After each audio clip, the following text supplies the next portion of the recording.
पदाधिकारी, अधिकारी, लोकप्रतिनिधी आणि उपस्थित सर्व शेतकरी, गावकरी, भगिनी आणि बंधूंनो,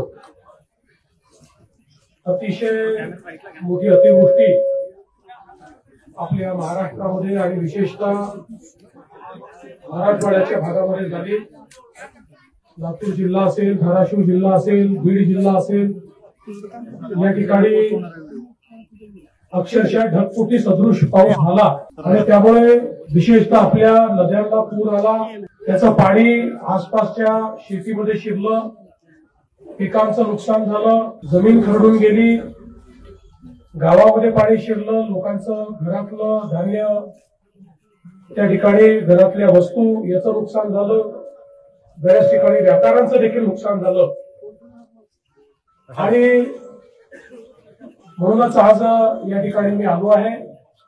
खरं म्हणजे यापूर्वी याच गावामध्ये मी 7 वर्षापूर्वी जलयुक्त शिवारचं काम बघण्याकरता आलो होतो आणि अतिशय चांगलं काम जलयुक्त शिवारचं आपण केलं होतं।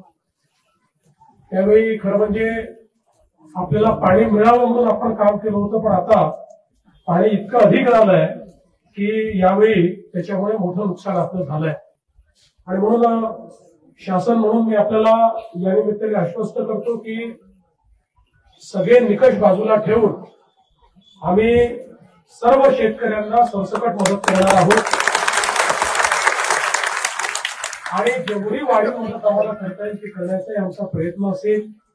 आणि एवढंच नाही तर ज्यावेळेस आपण टंचाई घोषित करतो, टंचाईच्या वेळी ज्या उपाययोजना आपण सगळ्या करतो याला टंचाईत समजून तशा प्रकारच्या सगळ्या उपाययोजना या ठिकाणी आम्ही लागू करणार आहोत। या ठिकाणी ज्यांच्या घरामध्ये पाणी घुसलेलं आहे त्यांनाही मदत करणार आहोत, ज्यांच्या दुकानाचं नुकसान झालंय त्यांनाही आपण पूर्णपणे मदत करणार आहोत।